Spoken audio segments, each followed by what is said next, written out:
Welcome to session 6 of the Happy at Home series. To round out this 6-week mini-series today, we are going to be talking about core values. My name is Anna Greenwald, and I am the founder here at On the Goga. I'm also our lead mindfulness coach and a registered yoga teacher. And as always, I'd love to take just a second before we jump in to talk about why we're here today. And we're here for you. You know, we've been showing a picture on the screen of the Star Wars stormtroopers recently, but it just seems fitting to switch this over to a picture of an adorable puppy, because that's how we actually start most of our on-site workshops at On the Goga, is with a picture of an adorable animal.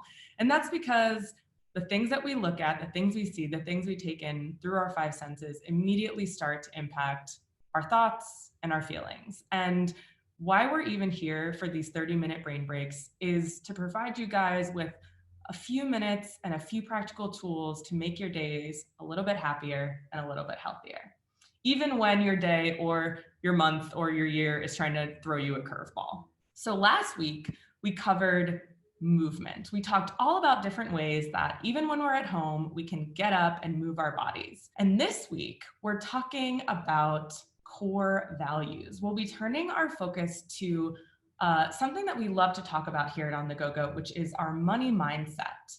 Now, this is not a financial planning workshop, but it is an exploration of how our mindset around money can shape our thoughts, emotions, and actions.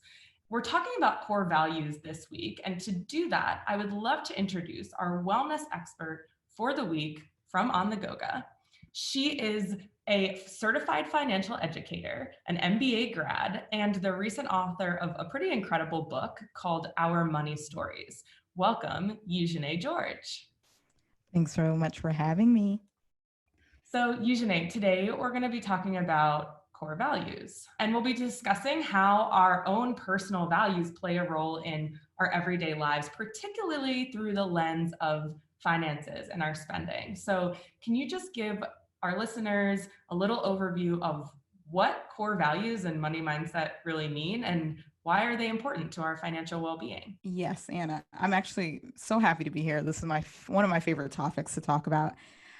I'm so glad we get to talk about core values, because not only do they help you with your spending, but whenever we have difficult situations in our lives or big decisions that we do have to make, our core values play a large role into our lives. So at the core, we do know who we are.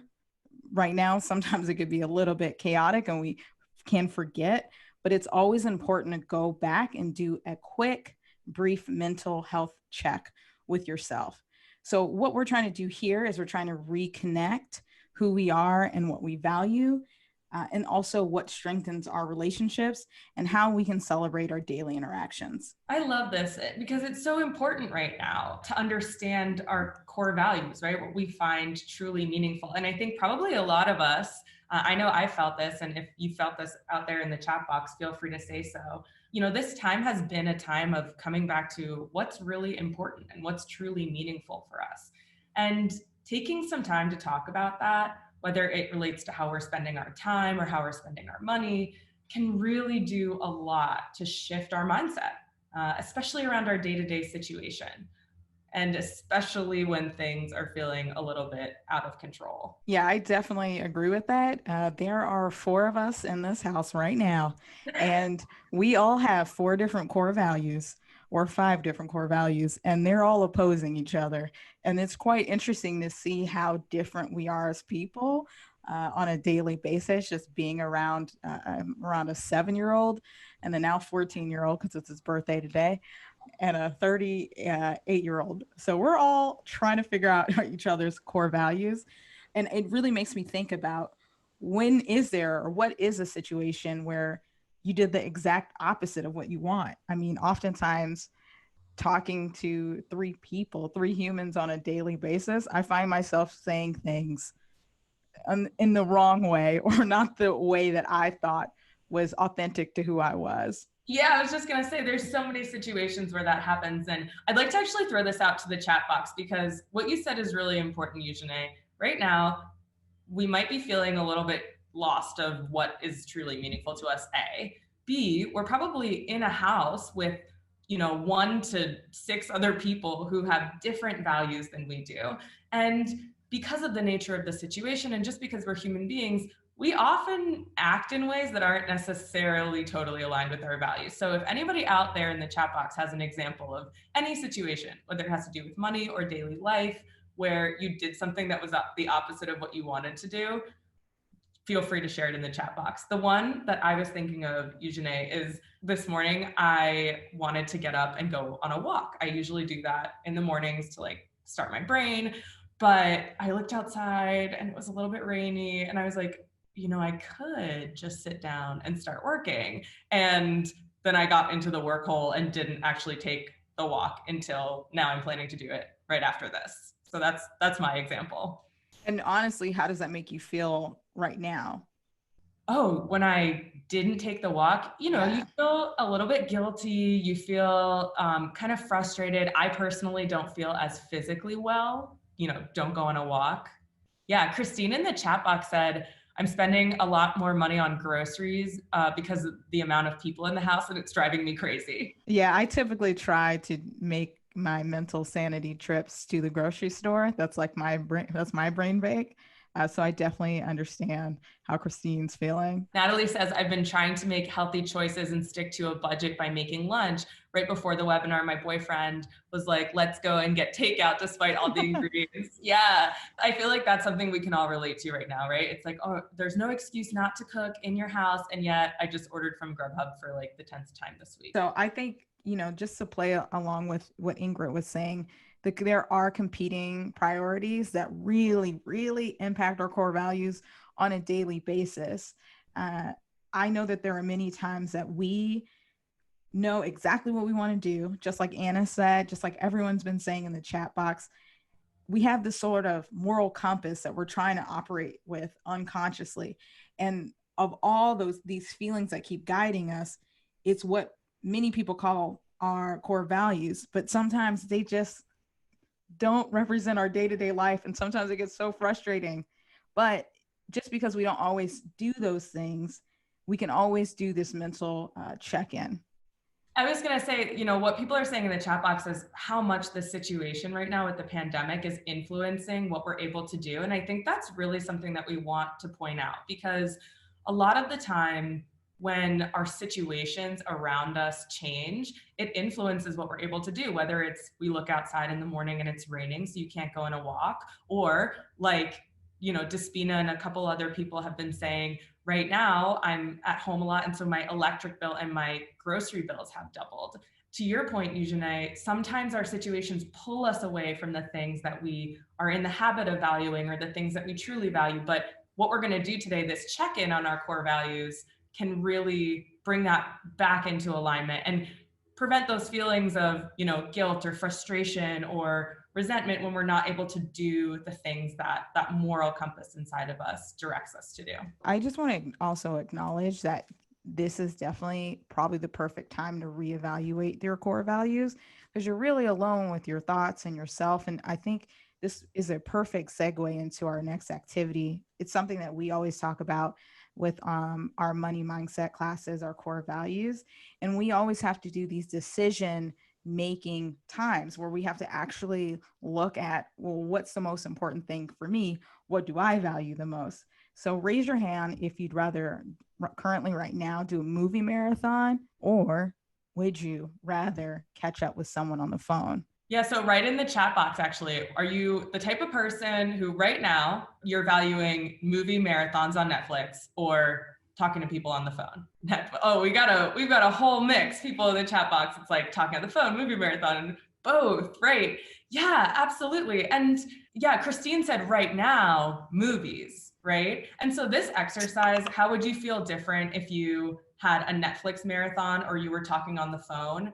Is really designed to help us understand where we put our attention makes a difference, right? We might feel different when we're binging on Netflix versus talking on the phone. And I don't use binging on Netflix in a bad way, like coming from the person who just watched the entirety of the series 100 Humans in about 6 hours the other day. Movie marathons can feel great sometimes.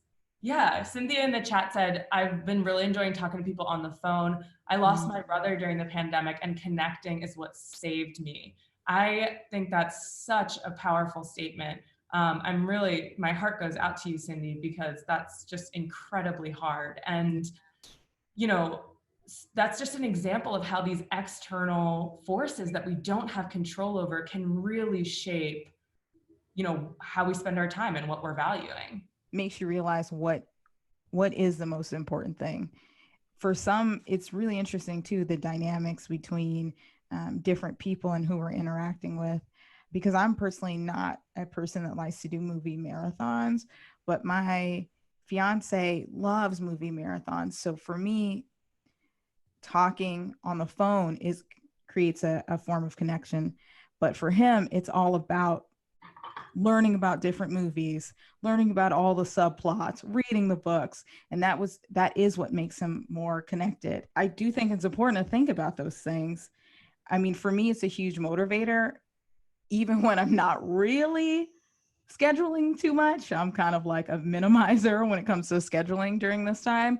I've been really trying to schedule, when is it going to be time for me to talk to on the phone to my family, and then when is it the perfect time for me to connect with my fiance, which is watching movies.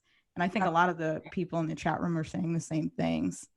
Absolutely. And I think that's the point of this first slide, is we can see the difference between how we feel when we do these different things, and there's no wrong answers, right? It's just that when we spend our time and attention in different ways, it changes how we feel, which kind of goes into our next example, which is bringing money into this idea of core values. So out there in the chat box, how would you feel different if you spent $36 on dinner out with friends, right? If we were able to go out right now, versus $36 on cooking for friends? Are there people out there who prefer dinner out? People out there who prefer cooking? I personally, the first two people in the chat said going out, but I'm definitely a cook for friends person. I love the act of cooking with friends. It's a big community thing for me. But then, on the same token, I love going out to local restaurants because I definitely value that as well. Yeah, I think that is where we do kind of have some of our core values that are aligned.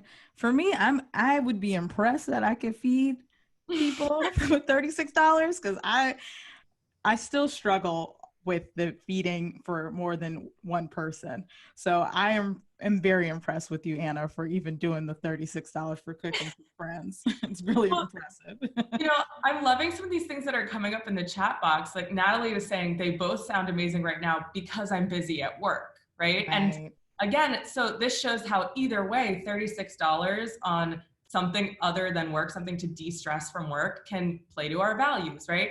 Joy said, I hate cooking, so I'd rather go out. These are great examples. I want to make sure that we get to the actual activity here. So I'm gonna move us on to our next slide. I hope you took away from this just that basic understanding that how we spend our time and our money really does make an impact on how we feel, even if we're spending the exact same amount of time or the exact same amount of money.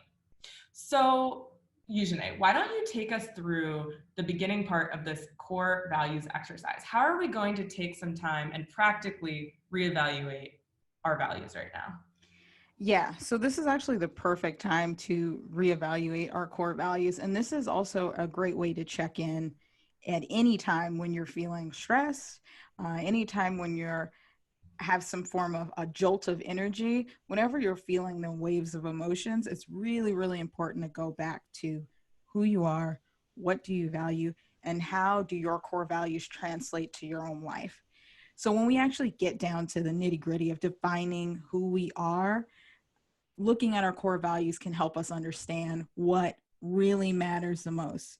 You saw earlier where we were thinking about making decisions. We had two different decisions, and we could pick through one that made us feel happy, or we can pick through another one that actually might not have made us feel happy. When we're looking at our core values, that's what we always think about.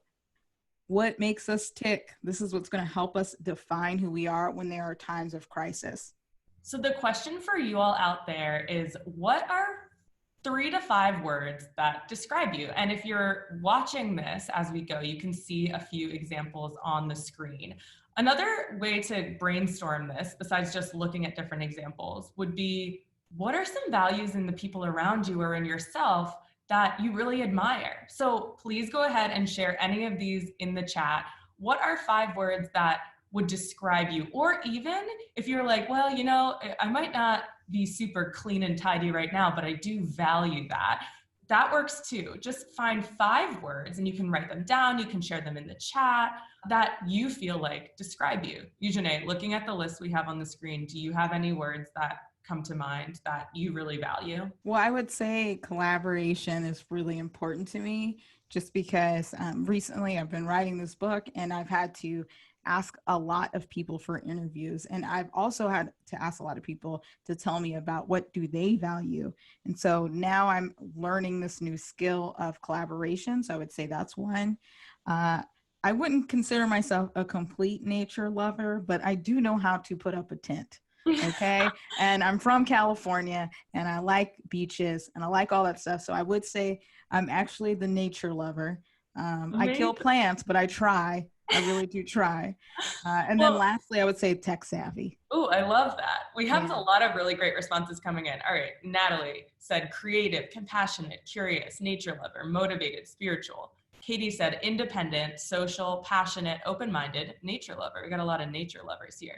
Yeah. Veronica said clever, family-oriented, compassionate, open-minded, spiritual. Olga said spiritual, leader, compassionate, creative, nature lover. So I love this. We're getting so many answers, all very different. I hope that you can see that even just this first initial part of the exercise, writing down words that describe you, can be a really powerful tool for self-care in a time like this. Just taking a second to be like, what do I really admire about myself? What do I love about myself? What are the best parts of myself that bring me the most amount of joy?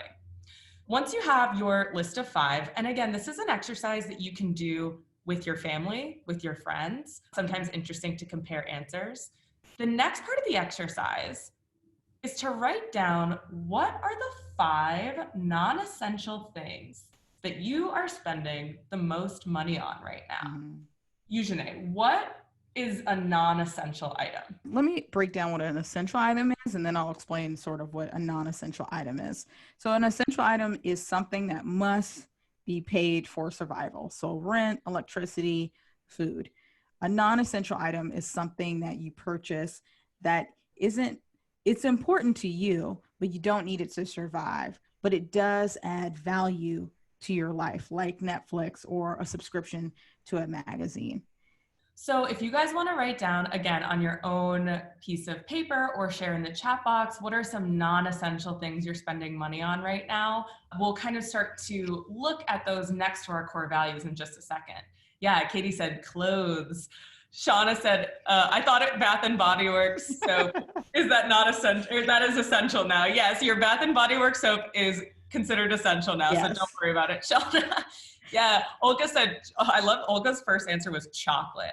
Dress shirts, books, spices, music. Teresa's books, clothing, specialty food items, Netflix, online shopping. Jean said handbags, yes. Great, Spotify. Yeah, Cashlyn said Spotify, handbags, clothes. Dr. Martens, oh yeah. I think that's a great example, Eugenie. Dr. Martens, like the soap brand, right? Like sometimes brands that we feel really good about spending money on, or that we spend a lot of money on, right? Yeah, and we are, what is it, brand conscious.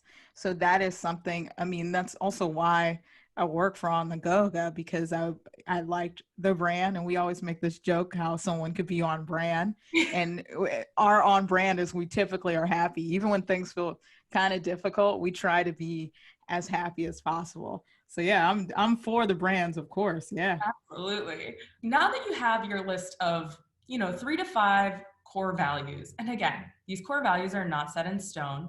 They're not the core values that you had 10 years ago or the core values that you'll have 10 years from now, but they're just the core values that right now are most important to you. And then the list of the 5 non-essential things that you're spending the most money on. Now, Eugenie, once we have this list, we can really start to break down the analysis of our value money alignment. So what are the 3 ways that this can kind of play out as we start to look at our lists? this is just kind of like a quick rapid fire, but if you're looking at your spending or you're looking at your bank activity, any type of, you're just kind of monitoring where you're spending your money at, it's really important to see where your non-essential spending, does it match with your values? So you really need to align those goals. The next step that you would do with your spending and looking at your core values is trying to reframe the things that could be essential, like paying off your student debt is an actual essential thing. It could be a part of your core values. You have to figure out how to reframe it. And then lastly, really try to modify. So yes, do I think spending money on chocolates and wine and all that good stuff is why I do think that is great. I think it's really important to recognize, do all these things represent my core values? And Anna, you and I, we talk about this a lot, how we spend our money. I think about, you love to go to Function Coffee. That's like your favorite place. But I remember a couple of days ago, you said, I can't go to Function Coffee all the time, so I'm going to buy just a bulk of coffee. So I'm still supporting the coffee company, but I'm not going in there every single day. So Absolutely. She had to modify it. So these are really great. And just to reiterate some specific examples on these, we'll take them through one at a time. So You might be looking down at your list and thinking, you know what? One of my core values is comfort and joy. And so chocolate and wine is feeling really aligned for me right now, right? So those non-essentials that are feeling really aligned to your core values, that is great. You're in alignment. And the purpose of aligning these things is not that it's gonna, change your financial future by, spending money on chocolate and wine, but it's going to help you emotionally to feel better about the way that you're spending money, which is going to help you make better financial decisions and have a more positive mindset and relationship towards your money. The second example, reframing, usually the example that we use for this all the time is sometimes we'll have people who say, well, my student debt payment just doesn't fit into any of my core values of nature loving and family oriented and knowledge seeking. But then it's really about taking a step back and thinking, well, actually, my student debt payment does support my value of knowledge seeking, right? Or maybe it allows me to have this great job that supports my family oriented values. So consider looking at those payments, especially any essential payments that you have that you're not feeling great about, and reframing, does this actually support one of my values in a way that I haven't realized before? And the last one, modifying, this is the last resort of what we do when we're looking at the top 5 things we spend money on. And we're like, you know what? I really can't fit my $300 a month Amazon shopping budget into any of my core values, right? Like, I'm not spending it on a hobby. It's one of those things where I get the Amazon package to my house and I forget what I even ordered, right? Those are when we can look at our non-essential expenses and think, maybe I can modify this. Maybe I could spend the money that I have in ways that's going to make me feel better about my financial situation. Show of hands, is anyone feeling like their core spending and their core values are really in alignment right now? Go ahead and raise your hand if you're feeling that way. All right, yeah, we've got a few hands raised. That's awesome. Oh yeah, more and more coming up. We got 14. Yeah, awesome. Raise your hand if you are looking at this and thinking, I probably need to modify the way that I'm spending most of my non-essentials to align a little bit more to my values. Yeah, again, a lot of hands going up there, maybe a few more than the people who are thinking things are really in alignment. And that's the point. Again, this is a simple, practical tip of how to look at the money you have in a way that can make you feel a little bit happier and a little bit healthier. So Eugenie, why don't you run us through just the wrap up, other things to consider about core values and money mindset? There are other things you can consider. One, whenever you're thinking about your money or even just doing a mental check-in, you can ask yourself, does this represent my core values? Many of us have our day-to-day to account between kids, family, and other tasks. It's pretty common to get lost in the shuffle. The second piece you can also think about is, how do my values align with my family and friends?